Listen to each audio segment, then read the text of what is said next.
Hey there, beautiful soul.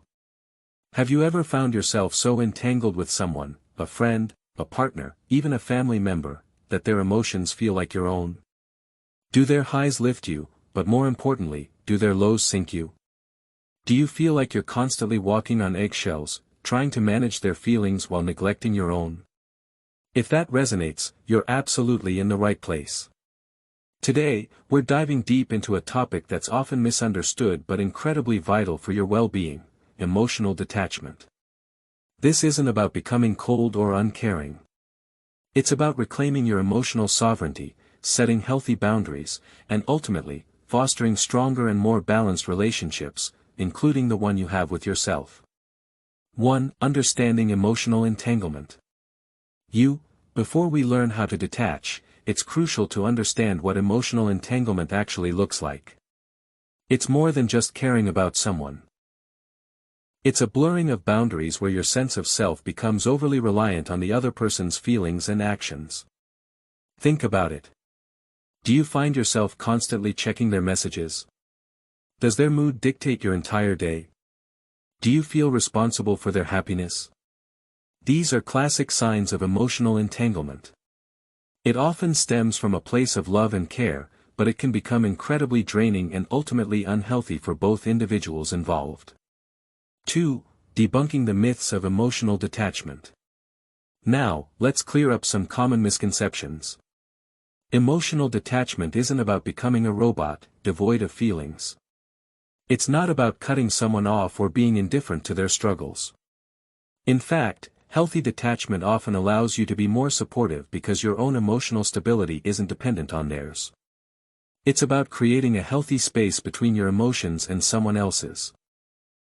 It's about recognizing that while you can offer empathy and support, you are not responsible for their feelings. Their emotional journey is ultimately their own. So, how do we begin to cultivate this healthy emotional distance? It starts with a few key principles. Principle 1, self-awareness. Understanding your own emotions, triggers, and patterns of attachment is the first crucial step. When do you feel most enmeshed? What situations or types of people tend to draw you in emotionally? Principle 2, recognizing boundaries. Healthy relationships have clear boundaries. Emotional boundaries define where your feelings end and another person's begin. Are you allowing someone else's emotions to constantly spill over into your own? Principle 3, accepting responsibility. You are responsible for your own emotions, reactions, and choices. You cannot control another person's feelings or behavior, and trying to do so is a recipe for emotional exhaustion. Now, let's get into the practical steps you can take to begin emotionally detaching. This is a journey, not a destination, so be patient and kind to yourself. Step 1, create physical distance when necessary. Sometimes, the first step is to create physical space. If constant interaction fuels the entanglement, limiting contact, even temporarily, can provide much-needed breathing room. Step 2, limit mental rehearsal and rumination. How often do you find yourself replaying conversations or worrying about the other person's thoughts and feelings? This mental energy keeps you emotionally tied. Practice bringing your attention back to the present moment. Step 3, identify and challenge your thoughts. Our thoughts often drive our emotions. Are you telling yourself stories that perpetuate the entanglement? They can't cope without me.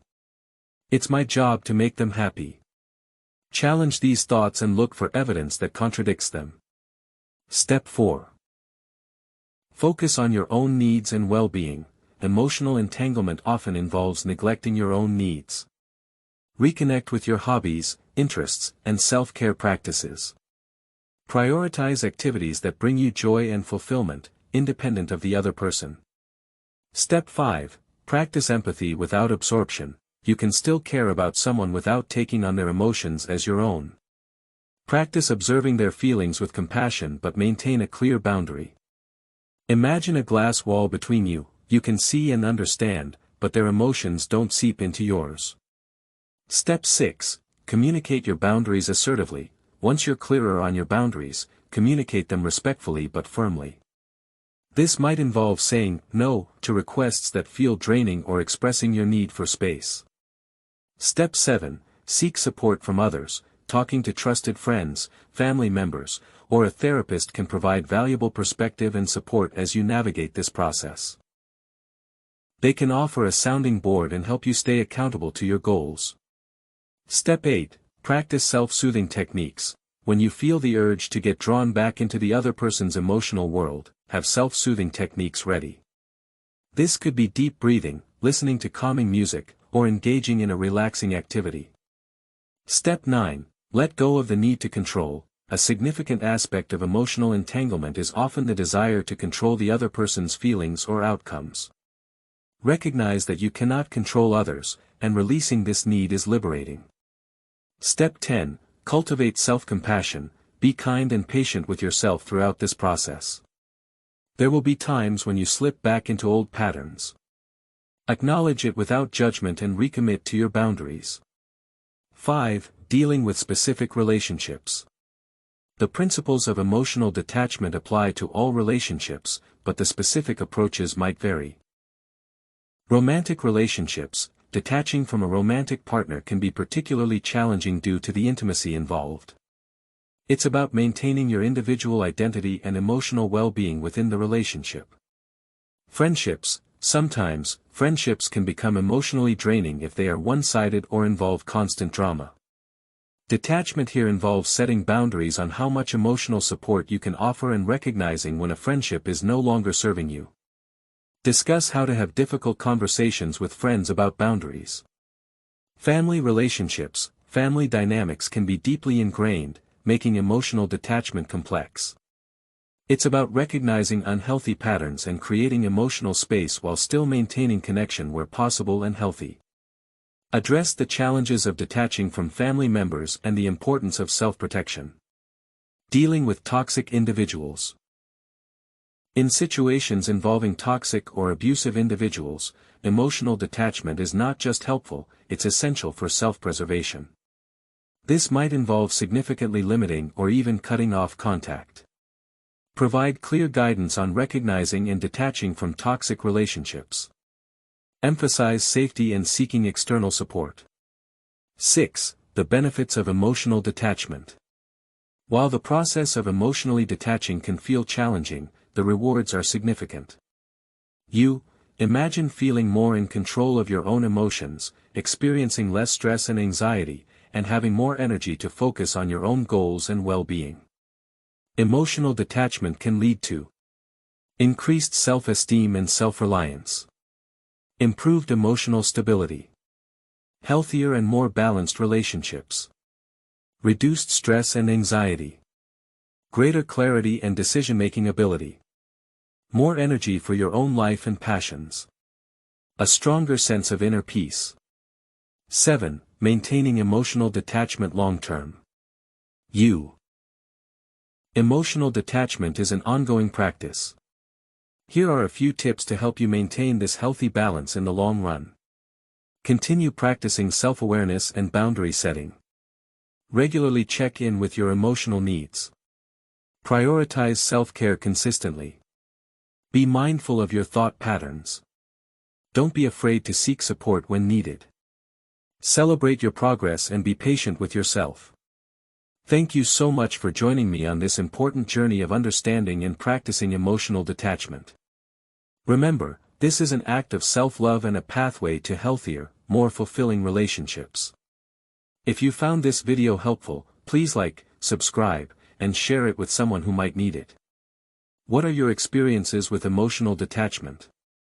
Share your thoughts in the comments below, I'd love to hear from you. We've journeyed through a significant landscape today, delving into the intricate art of emotional detachment. If you've stayed with me this far, it speaks volumes about your commitment to your own emotional well-being and your desire to cultivate healthier relationships. Let's take a moment to consolidate the key insights we've uncovered. Remember, emotional detachment isn't about becoming cold or indifferent. It's a conscious and courageous act of reclaiming your emotional sovereignty. It's about recognizing the vital distinction between caring for someone and carrying their emotional burdens as your own.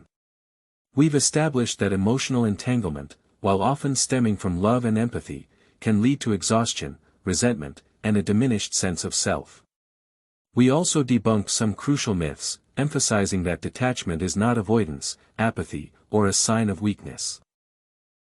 Instead, it's a pathway to greater emotional stability, allowing you to offer genuine support from a place of groundedness rather than obligation or fear.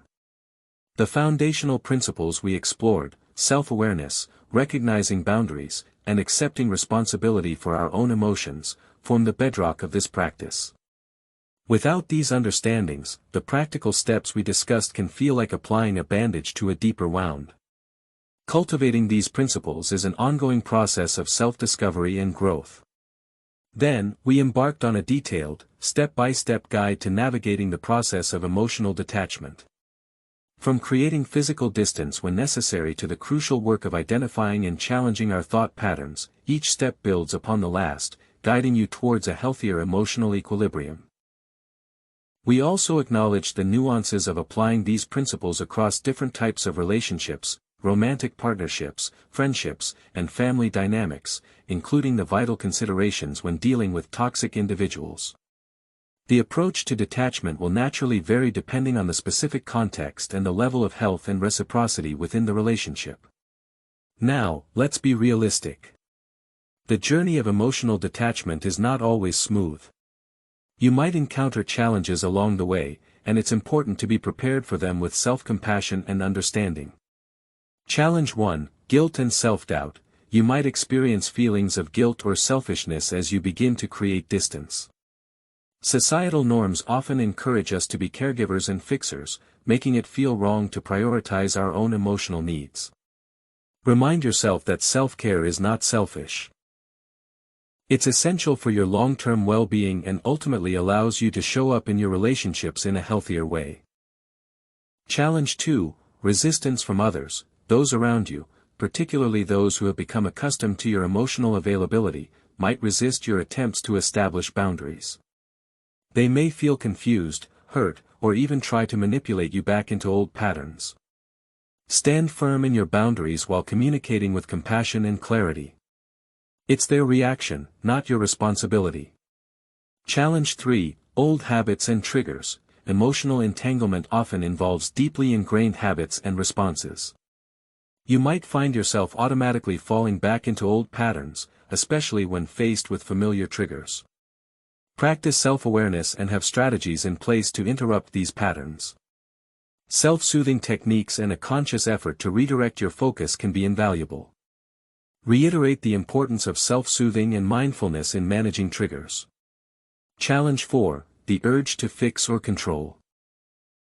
Letting go of the need to fix or control another person's emotions or outcomes can be incredibly challenging, especially if you have a natural inclination to help. Remind yourself that you cannot control others, and your energy is best spent focusing on your own growth and well-being. Acceptance is key. Challenge 5: Loneliness and isolation. As you create more emotional space, you might initially experience feelings of loneliness or isolation, especially if your sense of connection was primarily based on enmeshment. This is a natural part of the process.